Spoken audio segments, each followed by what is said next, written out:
வருஷத்துக்கு 67,000 கோடி வட்டி மட்டுமே கட்டிட்டு இருந்திருக்காங்க சார். நான் அதை விட எல்லாத்துக்கும் ஷாக்கான விஷயம் தெரியுமா? திருட்டுத்தனம் பண்றதுல உச்சபட்சமா இருக்கக்கூடிய திமுக வாங்கின கடனை சொல்றதுலயே திருட்டுத்தனம் பண்ணான். 10 லட்சம் கோடி தானா, 13 லட்சம் கோடி கடனை வாங்கி வச்சுட்டு அதுலயும் 3 லட்சம் கோடி வந்து கணக்காட்டாம மறைச்சிட்டு, அப்ப எந்த அளவுக்கு உச்சபட்சமா 60 ஆண்டுகளில் இல்லாத அளவுக்கு இந்த அளவுக்கு கடன் வாங்கியிருக்காங்க பொழுது அவன் திருட்டுத்தனம் பண்றதுல உச்சபட்சமா பண்ணுவான் அப்படின்றது நல்லா தெரியுதா?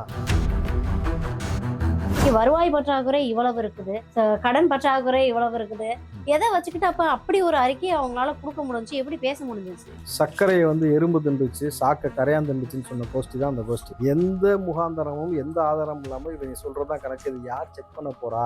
மீண்டும் நம்ம தான் வருவோம், நம்ம காசை கொடுத்து காலங்காலமா ஓட்ட வாங்கிட்டு இருக்கிறோம், சாராயத்தை கொடுக்குறோம், சாதியை ஊற்றி வச்சிருக்கிறோம், திரும்ப நம்ம தான் வருவோம், நம்மளை தாண்டி யாரும் வர முடியாதுன்ற அகம்பாவத்திலையும் ஆணவத்திலையும் சொன்ன பொய்கள் இன்னைக்கு அம்பலப்பட்டு கிடக்கணும் பொழுது இதை வச்சுக்கிட்டு இவங்க வெக்கம் இல்லாம சோஃபா மாடல் ஆட்சின்னு ஒருத்தர் பேசுறாப்புல. நீங்க வந்து கொடுத்த வாக்குறுதி எல்லாம் நிறைவேற்ற போறீங்க, எங்க கிட்ட போதிய நிதி இல்லை, இதுக்கு முன்னாடி திமுக அரசு கடன் வாங்கி வச்சுட்டு போயிருக்குது, அதனால வந்து எங்களால இப்போதைக்கு நாங்க கொடுத்த திட்டங்களை நிறைவேற்ற முடியல அப்படின்னு சொல்றதுக்கு காரணம் தேர்றதுக்காக தான் நீங்க இந்த வெள்ளை வாங்கலையா வாங்கலையான்னு கேட்டா அதுக்கு மேல பதில் சொல்லு. அதுல 3 லட்சம் கோடி மறைச்சியா இல்லையான்னு கேட்டாக்கா அதுக்கு பதில் சொல்லு. ஏன் வாங்கின? வாங்கினா இங்க கழட்டினேன், என்ன தொழில் வளத்தை மேம்படுத்தி வச்சிருக்கிறேன், என்ன மக்கள் மீது இருக்கக்கூடிய வரி சுமையை குறைச்சி வச்சிருக்கிறேன், தனிப்பட்ட நபருடைய கடனை வந்து நீங்க கூட்டி வச்சுக்கிட்டு வெக்கம் இல்லாம இந்த பேச்சு பேசிட்டு இருக்கிறீங்க. தங்கம் தென்னரசு பேசுனதுக்கு நான் மேல கடன் சொல்லிட்டு இருக்கீங்கல்ல, திமுக அரசு வாங்கினது. இதே தாவேக அரசு ஒருவேளை 5 வருஷம் ஆட்சி நீங்க அமைச்சீங்கன்னா அந்த 5 வருஷத்தோட முடிவுல உங்களுடைய நீங்க வந்து இந்த தமிழ்நாட்டுக்கு வச்சுட்டு போற கடன் 20 லட்சம் கோடியா இருக்கும். எழுதி வச்சுங்க, திமுக இருக்கக்கூடிய திருட்டுத்தனம் பண்ண அமைச்சருடைய சொத்துக்கள் பறிமுதல் செய்யப்பட்டு அரசு கஜானாவுக்கு கொண்டு வரப்படும். இது நம்ம லிஸ்ட்லயே இல்லையன்ற மாதிரி தான் இருக்கும்.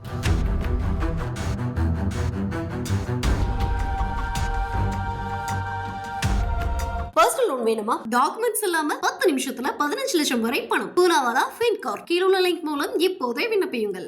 சார் வணக்கம். வணக்கம்மா. எப்படி இருக்கீங்க? நல்லா இருக்குமா. இன்னும் ஹாப்பியா? அதாவது சிஎம் சார் ஆட்சி அமைஞ்ச உடனே சொன்ன ஒரு விஷயம் என்ன அப்படின்னா, வெகு விரைவில் வெள்ளை அறிக்கை வரப்படும். நம்மளும் இதை பத்தி நிறைய தடவை சொல்லியிருக்கோம். சார் எப்ப சார் வெள்ளை அறிக்கை வரும், அப்பதான் சார் எல்லாமே வெளியில வரும் அப்படின்னு சொல்லிட்டே இருந்தேன். ஸோ வந்து வெள்ளை அறிக்கை வந்தாச்சு. எப்படி இருக்குது? அடுத்த கட்ட நடவடிக்கை என்னவா இருக்கு? உங்களுக்கு எப்படி தெரியுது வெள்ளை அறிக்கை வந்ததுக்கு பிறகு எது வெளியில வந்திருக்கு? அப்பா பயங்கர ஷாக்கிங்கா இருக்கு சார். எனக்கு வந்து ரொம்ப ஷாக்கான ஒரு விஷயம் என்னன்னா, ஒரு வருஷத்துக்கு 67,000 கோடி வட்டி மட்டுமே கட்டிட்டு இருந்திருக்காங்க சார். ஆனால் அதை விட எல்லாத்துக்கும் ஷாக்கான விஷயம் தெரியுமா? திருட்டுத்தனம் பண்றதுல உச்சபட்சமா இருக்கக்கூடிய திமுக வாங்கின கடனை சொல்றதுலேயே திருட்டுத்தனம் பண்ணான். 10 லட்சம் கோடி தானா, 13 லட்சம் கோடி கடனை வாங்கி வச்சுட்டு அதுலேயும் 3 லட்சம் கோடி வந்து கணக்காட்டாம மறைச்சிட்டு, அப்போ எந்த அளவுக்கு உச்சபட்சமா 60 ஆண்டுகளில் இல்லாத அளவுக்கு இந்த அளவுக்கு கடன் வாங்கியிருக்காங்கன்னு பொழுது அவன் திருட்டுத்தனம் பண்றதுல உச்சபட்சமா பண்ணுவான் அப்படின்றது நல்லா தெரியுதா? உச்சத்துல இருந்திருக்காங்க, உச்சத்துல இருக்காங்க. உச்சத்துல இருக்கானா? இப்போ வந்து எங்க இருக்கிறானுங்க? முச்சந்தில இருக்கிறானுங்கம்மா. இதில் இன்னொரு விஷயம் நீங்கள் பார்க்க வேண்டியது, அரசாங்கத்திற்கு நேரடியாக வரக்கூடிய வருவாய் எல்லாத்தையும் பிளாக் பண்ணியிருக்கிறாங்கன்றது அடுத்த குற்றச்சாட்டு. அப்போ நேரடியாக இங்கே இருக்கக்கூடிய ரிசோர்ஸ் மூலம் வரக்கூடிய எல்லா ஃபண்டும் எங்கே போச்சு அப்படின்னு ஒரு பெரிய கேள்வி எழுப்பியிருக்காங்க இல்லையா? அப்போது திருட்டுத்தனம் பண்ணக்கூடிய திமுகவை இன்றைக்கு சட்டமன்றத்தில் நாளைக்கு எதிர்கொள்வதற்கு தயாராகி கொண்டிருக்கிறது தாவேகா. நாளைக்கு சட்டமன்றத்தில் அடிக்கிற அடியில் பாருங்க, சட்டமன்றம் இன்னும் பயங்கரமா இருக்கும். நாளைக்கு எனக்கு இடுப்பு வலிக்குது, கை வலிக்குது, ஸ்கூல் பிள்ளை மாதிரி தலை வலிக்குது, உதவி லீவ் போடாம வந்து சட்டமன்றத்துல எதிர்கொள்ள தயாராவாங்க. வெளிநடப்பு சார், வெளிநடப்பு எங்களுக்கு ஒரு ஆப்ஷன் இருக்குல்ல, காலங்காலமா அவங்க சேருதுமா. அதான் சொல்லுங்க, நாளைக்கு எங்களுக்கு அப்படி ஒரு ஆப்ஷன் இருக்கும்ல. முதுகெலும்பு உள்ள சரியான திராணி உள்ள ஆண்மகனாக நின்று நீங்க செஞ்சிருக்க அயோக்கியத்தனத்தை பற்றி கேள்வி எழுப்புவார்கள். அன்னைக்கு நீங்க பதில் சொல்லணும். ஆனா அவனை ஓடி போயிடக்கூடாது. ஓடி போயிட்டு சட்டமன்றத்தில் வந்து நாங்கள் கேட்டோம் பதில் சொல்லிடக்கூடாது. நாளைக்கு நாங்கள் கேட்போம், நீ பதில் சொல்கிற, லைவ் பார்ப்பாங்க பாருங்க. நாளைக்கு 6 to 8 கோடி பேர் பார்ப்பாங்க. நாளைக்கு பார்க்குறோம். நாங்கள் இதுக்கு முன்னாடி சட்டமன்றத்தில் நாங்கள் கேள்வி கேட்டதான் நீங்கள் பதில் சொல்லலன்னு உதயநிதி வந்து கோச்சுக்கிட்டாரு. நாளைக்கு என்ன பண்ணுறீங்க நாங்களும் பார்க்குறோம். நீங்கள் எப்படி கேள்வி கேட்குறீங்க, நாங்கள் எப்படி பதில் சொல்கிறோன்னு மட்டும் அதெல்லாம் ப்ரிப்பேராக வருவாங்க. வாங்கிட்டாங்களா மெடிக்கல்ல இருந்து? சரி, அதாவது இந்த 2021 - 22 வரைக்கும் பார்த்தீங்கன்னா வருவாய் பற்றாக்குறையானது 46,538 கோடியிலேருந்து இன்னைக்கு வருவாய் பற்றாக்குறை பார்த்தீங்கன்னா 78,324 கோடி. கிட்டத்தட்ட வருவாய் பற்றாக்குறைன்றது 2 மடங்கு அதிகரிச்சிருக்கு. அப்ப நீங்க எந்த ஃபேஸை வச்சுக்கிட்டு நாங்க வந்து எல்லாத்துலயும் முதன்மையா இருக்கிறோம், நாங்க வந்து கல்வியில முதல் மாநிலமா மாத்திட்டோம், தொழில்துறையில முதல் மாநிலமா மாத்திட்டோம், எங்களுக்கு வந்து சுகாதாரத்துல தமிழ்நாடு தான் முதல் மாநிலமா இருக்குன்றீங்க. இங்க வருவாய் பற்றாக்குறை இவ்வளவு இருக்குது, கடன் ஆமா சொன்னாங்க, கடன் பற்றாக்குறை இவ்வளவு இருக்குது, எதை வச்சுக்கிட்டு அப்ப அப்படி ஒரு அறிக்கையை அவங்களால கொடுக்க முடிஞ்சு, எப்படி பேச முடிஞ்சிச்சு? சர்க்கரையை வந்து எறும்பு திண்டுச்சு, சாக்க கரையான் திண்டுச்சுன்னு சொன்ன கோஷ்டி தான் அந்த கோஷ்டி. புரியுதுங்களா? அவர்களால் வந்து 9 கிரகத்தில் ஒருவன் உச்சம் பெற்ற ஒருவன் சிம் கார்டு இல்லாமலும் பேசலான்ற மாதிரி இவனுங்க எந்த முகாந்தரமும் எந்த ஆதாரமும் இல்லாமல் இவங்க சொல்கிறதான் கணக்கு. இது யார் செக் பண்ண போறா, மறுபடியும் நம்ம தான் வரப்போறோன்ற ஒரு மமதையில் திமிரில் சொன்ன பொய்கள் இதெல்லாம். ஓகே. மீண்டும் நம்ம தான் வருவோம், நம்ம காசை கொடுத்து காலங்காலமாக ஓட்டை வாங்கிட்டு இருக்கிறோம், சாராயத்தை கொடுக்குறோம், சாதியை ஊற்றி வச்சிருக்கிறோம், திரும்ப நம்ம தான் வருவோம், நம்மளை தாண்டி யாரும் வர முடியாதுன்ற அகம்பாவத்திலையும் ஆணவத்திலையும் சொன்ன பொய்கள் இன்னைக்கு அம்பலப்பட்டு கிடக்கணும் பொழுது இதை வச்சுக்கிட்டு இவங்க வெக்கம் இல்லாம சோஃபா மாடல் ஆட்சின்னு ஒருத்தர் பேசுறாப்புல. ம்? நீ ஏன் மிஸ்டர் மிட் நைட் மாடலு, நீ எங்களை சோஃபா மாடல்னு சொல்லலாமா? எதிர்க்கட்சி தலைவர் சார். மிட் நைட் மாடல் தானே. எதிர்க்கட்சி தலைவர் சார். எதிர்க்கட்சி தலைவரா இருந்தாலும் மிட் நைட் மாடல் தானேம்மா. என்ன மிட் நைட் மாடல், என்ன நீங்க பாத்தீங்க மிட் நைட் மாடல்ன்றீங்க? நான் பார்க்கல, அவரு பார்த்தாரு, அவர் ரீட்வீட் பண்ணாரு, நான் ஏன் பார்த்தேன்? அதனாலதான் அவர் பேர் மிட் நைட் மாடல். நீ மிட் நைட் மாடல், நீ வந்து எங்களுக்கு வந்து பாடம் எடுக்க வேண்டிய அவசியம் கிடையாது இல்லையா? சரி, 1000 தான் இருந்தாலும் சட்டமன்றத்துல பாத்தீங்கன்னா நாங்க தான் உங்களுக்கு சீனியர். சோ அப்ப நாங்க சொல்றத நீங்க தான் கேட்டாகணும். 1000 தான் இருந்தாலும் நாங்க வந்து உங்களுக்கு இந்த சீனியர் 1000 ரூபாய் எப்படி கொடுத்த? அட்மினிஸ்ட்ரேஷனை ஒழுங்கா வளர்ச்சி திறன்பட கடன் வந்து வாங்கி ஆட்சி செஞ்சு கொடுத்திருக்கோம். கொடுத்தியா, கடன் வாங்கி கொடுத்தியாடா? கடன் வாங்கி கொடுத்துருக்கோம். கடங்கார பயல் மாதிரி உட்காந்துட்டு கடன் வாங்கி கொடுத்துருக்குனாக்கா உனக்கு நிர்வாகத்திறன் இல்லைன்னு தானே அர்த்தம். இல்லையே, குஜராத் கடன் வாங்கியிருக்குன்னு சொல்லியிருக்காங்க, கர்நாடகா கடன் வாங்கியிருக்குன்னு சொல்லியிருக்காங்க, இந்தியாவே கடன் வாங்கியிருக்குது, ஏன் அமெரிக்காவே கடன் நிறைய பேர் வாங்கியிருக்குன்னு ரோசை போட்டு சொல்றாங்க. சேர்த்து கூட தான் போயிட்டாங்க, சாக வேண்டியதானே. நான் என்ன கேட்கிறேன், கடன் வாங்கி கொடுப்பதற்கு உனக்கு என்ன நிர்வாகத்திறன்றது என்ன தெரியுமா? இருக்கக்கூடிய ரிசோர்ஸ், இங்க இருக்கக்கூடிய மேன் பவர், ரெண்டு தான் ஒரு நாட்டுடைய வளர்ச்சிக்கு மிக முக்கியமானது. அந்த ரிசோர்ஸ்ல வரக்கூடிய இன்கம்மை வந்து நீங்க அரசாங்கத்துக்கு டிரான்ஸ்ஃபர் பண்ணும்பொழுது இங்க வந்து எந்த கடனும் பெரிய லெவல்ல வாங்க வேண்டிய அவசியம் இருக்காது. தொழில் வளத்தை வந்து நீங்க அதிகப்படுத்தும் பொழுது அந்த அவசியம் இருக்கா? தற்சார்பு முறையை வளர்த்துருக்கலாம். அதெல்லாம் செய்யாம கடன் வாங்கி கொடுத்துட்டு போயிருக்கிற, அதுலயும் கடங்கார போய நீ 3 லட்சம் கோடியை மறைச்சிருக்கிற வேற. கரெக்டுங்களா? அப்ப நீ என்ன பெருமை பேச வேண்டிய இருக்குன்னு நான் கேட்கிறேன். கடன் வாங்குறது ஒரு பெருமையா? கடன் வாங்கினதுக்கு ஏத்த மாதிரி நாங்க உங்களுக்கு வந்து தமிழ்நாட்டை வளர்த்து வச்சிருக்கோமா இல்லையா? கஞ்சால, சாராயத்துல, சாதியில, வேற எவ்வளவு கிளிப்பிள்ளைக்கு சொல்ற மாதிரி சொன்னேன். நாங்க தொழில்துறையில வளர்த்து வச்சிருக்கோம், மருத்துவத்துறையை வளர்த்து வச்சிருக்கோம், கிட்னி திருடுறதா, சுகாதாரத்துறையை வளர்த்து வச்சிருக்கோம், கிட்னி திருடுறது, கல்வித்துறையை வளர்த்து வச்சிருக்கோம் சார். 207 ஸ்கூல் மூடுனது, சொல்லுங்க. 207 ஸ்கூலை மூடி இருக்கிற, கிட்னியே திருடுறோம் ஆட்சியில. அந்த ஆட்சியில வந்து சரியான சிகிச்சை கொடுக்காமல் ஒரு குழந்தைக்கு கை அகற்றப்பட்டு அதுக்கப்புறம் அந்த குழந்தை இறந்து போன செய்தி நம்ம பார்த்தோமா? ஒரு காவலர் தன் பெண் குழந்தைய கூப்பிட்டு இன்னமும் சுத்துறாரா? போராட்டம்லாம் போராடுறாரா இல்லையா? வேற 13 லட்சம் கோடி கடன் சார். இந்த 3 லட்சம் கோடி எங்க மறைக்கப்பட்டிருக்குது அப்படின்னு ஒரு பெரிய கேள்வி இருக்குது இல்லையா? பாருங்க, அரசு பொதுத்துறை நிறுவனங்கள்ல கடன் வந்து அதிகமா இருக்குது. அதிகமா கடன் வாங்கினது எதுல அப்படின்னா இந்த 3 லட்சம் மறைக்கப்பட்டது கனிம வளத்துல. ஒரு முக்கியமான ஒரு துறை இருக்கு சார். அது யாரோட துறைன்னு தெரியுமா சார்? டான் சார், டானோட துறை சார். டான் டான்னா திமுகவோட டான் சார். இருக்கு எல்லாமே அப்படிதான் சொல்லிட்டு சுத்துது. அறவே கடை, எந்த அறவே கடைன்னு சொல்லுங்க. செந்தில் பாலாஜி சார். மின்சாரத்துறை, இதுகள்ல தான் வந்து அளவுக்கு அதிகமா வந்து ஊழல் நடந்திருக்கு அப்படின்ற ஒரு விஷயமும் வெளிப்பட்டு இருக்குது இல்லையா? சரி, இப்போ தமிழ்நாட்டில் 2 கோடி நபர்கள் வந்து இங்க உள்ள வந்து வேலை செஞ்சுட்டு இருக்காங்க, வேற மாநிலத்தை சேர்ந்த நபர்கள். அவர்களுக்கே இங்க வேலை இருக்கு. ஆனா இங்க இருக்கக்கூடிய நபர்களுக்கு எந்த வேலையும் நீங்க புதுசா ஏற்படுத்தி கொடுக்கல. அரசாங்கத்துறை சார்ந்து இருக்கக்கூடிய மருத்துவத்துறையோ, செவிலியர் துறையா இருக்கட்டும், அல்லது வந்து அரசாங்க துறை சார்ந்த காவலர் பணியா இருக்கட்டும், மருத்துவ பணி, எல்லாத்துலயுமே வேகன்சி எவ்வளவு இருக்கு, நீங்க அந்த வேகன்சி எதுவுமே பூர்த்தி பண்ணல, எதுவுமே செய்யல. ஆனால் கடனை மட்டும் வாங்கியிருக்கிறீங்க. அதன் மூலமாக நீங்கள் ஒரு பெரிய என்ன சொல்றது, ஜாம்பவான் போல வந்து ஒரு வாழ்க்கை வாழ்ந்துட்டு இருந்திருக்கீங்கல்ல. இதற்கு பெயர் என்ன சொல்லுங்க? இது நிர்வாகத்திறனா, இல்லை வந்து கடனை வாங்கி அதன் மூலமா மக்களை கொடுத்துட்டு பெருமை பேசுறது? இது என்ன மாதிரியான ஒரு ஆட்சி உங்களுக்கு புரியுதா? 1000 ரூபாய் கடன் வாங்கி மக்களுக்கு கொடுத்துட்டு இன்னைக்கு 1000 ரூபாய் கொடுக்குற நீ ஸ்டாலினுடைய ஆட்சி தொடருதுன்ற வெக்கம் இல்லாம ஏண்டா?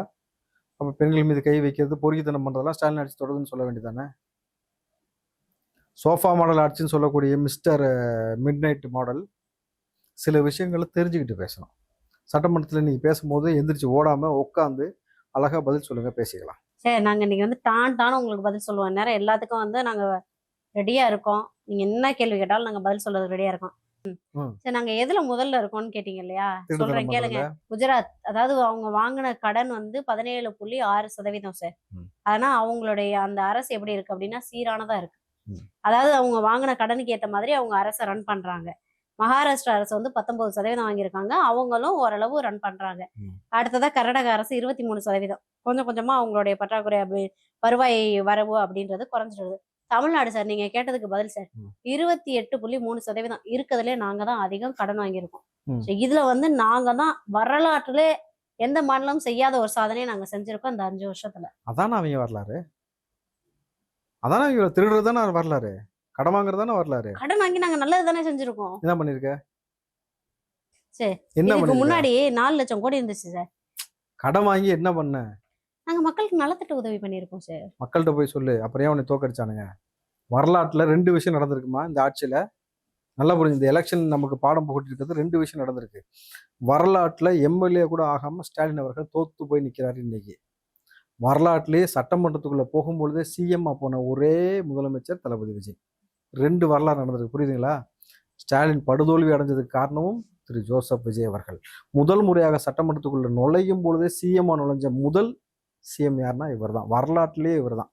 ஸோ இவ்வளோ ட்ரமாட்டிக் சேஞ்சஸ் ஏற்பட்டுக்கணும் பொழுது இன்னைக்கு கதறல் வந்து ஆரம்பம் ஜாஸ்தியாக வருது. இன்னும் கல்யாண வீடெல்லாம் இளவு வீடாக மாற்றி வச்சு குடும்பமாக உட்காந்து ஒப்பாரி வைக்கிறாங்கன்னும் பொழுது ஸ்டாலின் உதயநிதியிலேருந்து ஒட்டுமொத்த நபரும் ஒப்பாரி வைக்கிறது. இந்த பக்கம் நான் உதயநிதி என்னது உதயநிதி தம்பிடாவா, நான் பெருமையாக சொல்லுவேன், நான் உதயன் நான் தம்பிடா, என்னடா பண்ண போற, நீ ட்வீட் பண்ண போறியாடா?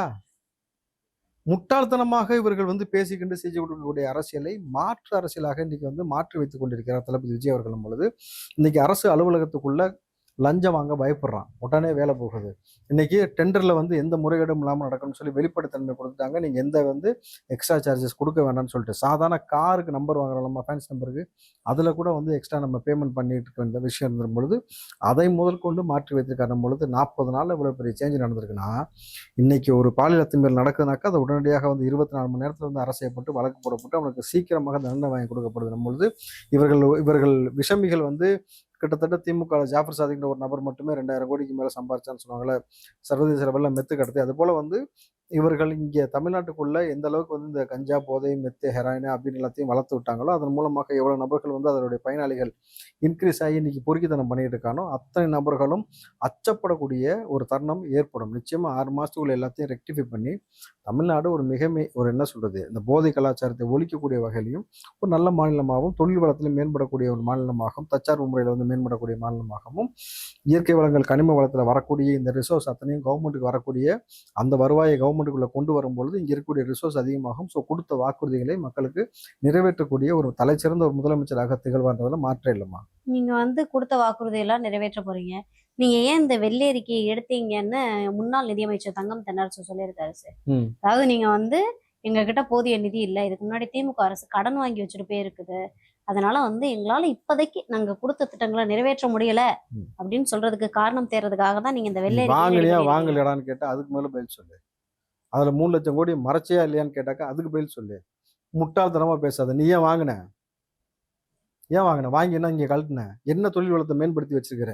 என்ன மக்கள் மீது இருக்கக்கூடிய வரிச்சுமையை குறைச்சி வச்சிருக்கிற? தனிப்பட்ட நபருடைய கடனை வந்து நீங்க கூட்டி வச்சுக்கிட்டு வெக்கம் இல்லாம இந்த பேச்சு பேசிக்கிட்டு இருக்கிறீங்க. ஏன் தோத்து போன ஒருத்தனுக்குமே இது இன்ன வரைக்கும் அவன் ஏன் தோத்தான்னு தெரியல. பத்தியாமா கண்டுபிடிச்சிட்டாங்களே என்னன்ட்டு ரீல்ஸ் போடல அதனால. அப்படி கக்கூஸ்ல உட்காந்து போட சொல்லுங்க அவங்கள.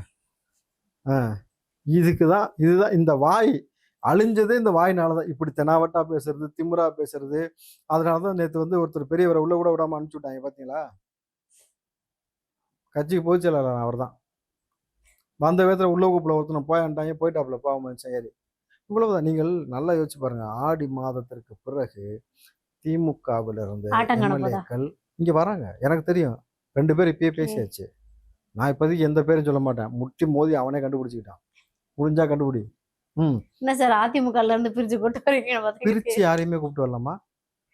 வரவெல்லாம் அவங்களுடைய தலைவர் காரி துப்பிட்டு வராங்க. நல்லா புரிஞ்சுங்க. வரக்கூடிய நபர்கள் திமுகவை எதிர்த்து உருவாக்கப்பட்ட அதிமுக. ஆனா இன்றைக்கு 2 பேரும் சேர்ந்து பிஜேபியோட தலைமையில வந்து அவங்க சொல்றாங்கன்னு 2 பேரும் ஒன்று சேர்ந்து ஒரு ஆட்சி அமைப்பதற்கு முன்னெடுத்த ஒரே காரணத்தினால தான் இன்னைக்கு அத்தனை நபர்களும் எடப்பாடி இன்னைக்கு வேறன்னு சொல்லிட்டு வெளியில வராங்க.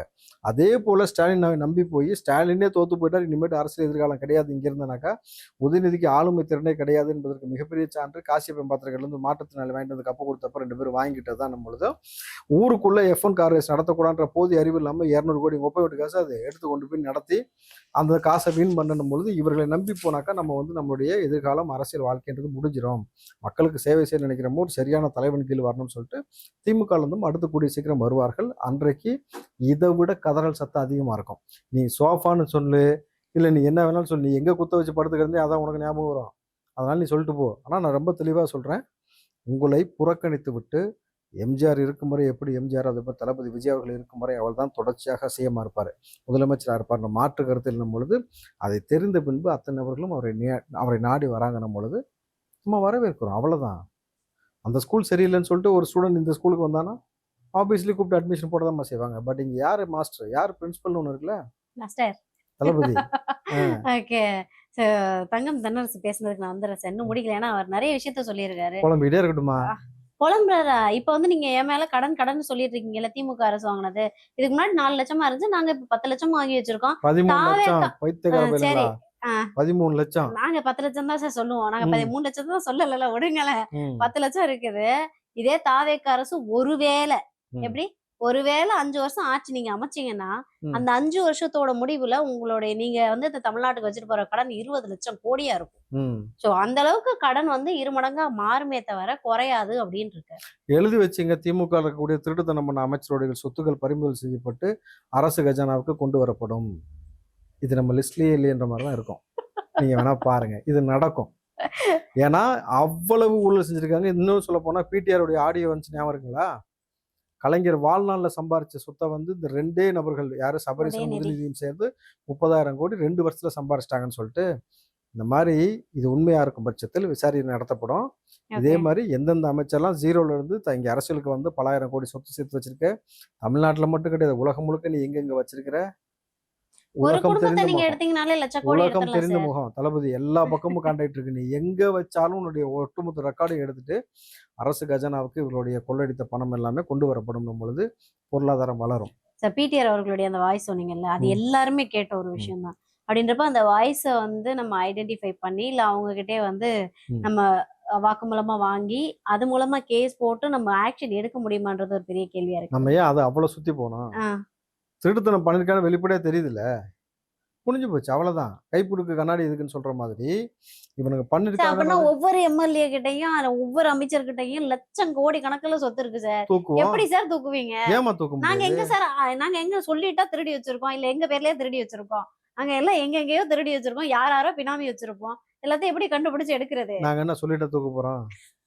தூக்குனதுக்கு அப்புறம் பாருங்க, கண்டிப்பா நடக்குமா? தளபதி விஜய் அவர்கள் சொன்ன வார்த்தை, மக்கள் பணத்தை 1 ரூபாய் நான் தொட மாட்டேன், யாரையும் தொடவும் விட மாட்டேன், திருட்டுத்தனம் பண்ண யாரையும் சும்மா விட மாட்டேன்னு இருக்காரு. அப்போ இங்க இருக்கக்கூடிய ரிசோர்ஸ் எல்லாத்தையுமே அரசாங்க கஜானாக்கு வரவிடாமல் தடுத்தது யாரு, அது எங்க போயிருக்கு, அதையும் கண்டுபிடிப்போம். அதே மாதிரி இந்த போன காசுலாம் எங்க போயிருக்கு, எங்க போய் டம்ப் ஆகி கிடக்குதுன்றதையும் கண்டுபிடிப்போம்.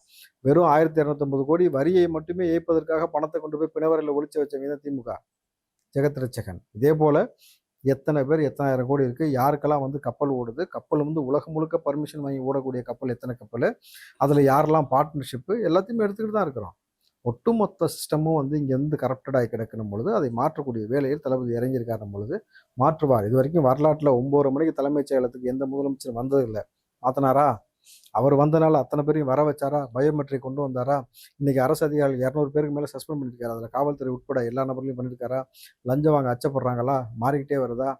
சின்ன சின்ன விஷயங்கள் வந்து மாற்றம் அப்படிதாம்மா நிகழும். சின்ன சின்ன விஷயங்கள்லேருந்து மாற்றம் வந்து நிகழ்ந்து பெரிய மாற்றத்தை நோக்கி ஒரு நல்ல அரசியலை நோக்கி நகர்ந்து கொண்டிருக்கும் பொழுது இதை பார்த்து இளைஞர்கள் அரசியல் படுவார்கள். அரசியல் மையப்பட்டு அவர்கள் அரசியல் ஒரு துறையாக தேர்ந்தெடுத்து அவர்களுக்கு ஒரு நம்பிக்கை ஏற்படும். என்னன்னாக்கா அரசியல் சாக்கடைனாங்களே, அப்படி இல்லையே, அதை அவர் மாற்றிக்கொண்டு வருகிறாரு. நம்ம சாமானிய மனிதன் நேர்மையாக உழைச்சாக்கா அங்கீகாரம் கிடைக்குது தாவேக்கால. ஏன்னா ஒரு திமுகவில் கடைசி வரைக்கும் அவன் வந்து ஒரு வட்டச்செயலாளர் செத்து போயிடணும், மேலே வரவே முடியாது. இன்னைக்கு ஒன்றுமே இல்லாமல் சாதாரணமாக இருந்த நபர்கள் திடீர்னு எம்எல்ஏ, அமைச்சர். இந்த அதிகாரத்தையும் இந்த அடையாளத்தையும் கொடுத்தது யார்? தளபதி விஜய். அப்போ அரசியலை நேர்மையாக எதிர்கொள்ளணும் அப்படின்றத அந்த நோக்கத்தின் அடிப்படையில் இளைஞர்கள் உள்ள வருவாங்கன்னும் பொழுது இதுதான் அந்த மாற்று அரசியல். ஓகே. இப்போ திமுகல வந்து நாங்க யாருக்குமே வந்து பதவியே கொடுக்கலன்னு சொல்ல வர்றீங்களா? திமுகல யாருக்குமே பதவி கொடுக்கல, ஒன்லி வாரிசு அரசியல் மட்டும் தான் கொடுத்த ஆளுக்கே கொடுக்குற, அதுக்கப்புறம் பிள்ளை கொடுக்குற, அவ்வளவுதானே. வேற யார் கொடுத்தேன்? மத்தவங்க எல்லாம் திமுகல இது வரைக்கும் நடக்காத இன்னும் பெரிய அதிசயம் என்னன்னாக்கா, எந்த அமைச்சரும் இது வரைக்கும் வந்து மக்கள்கிட்ட சேத்துல எல்லாம் அடி வாங்கினது இல்லை. அவங்க ஆட்சியில் வாங்கினாங்க, பொன்முடி அடிச்சாங்கல்ல, இதுதான் அவங்க வரலாறுமா. ஓகே. பர்சனல் லோன் வேணுமா? டாக்குமெண்ட்ஸ் இல்லாம 10 நிமிஷத்துல 15 லட்சம் வரை பணம். பூலாவாலா ஃபின்கார். கீழுள்ள லிங்க் மூலம் இப்போதே விண்ணப்பியுங்கள்.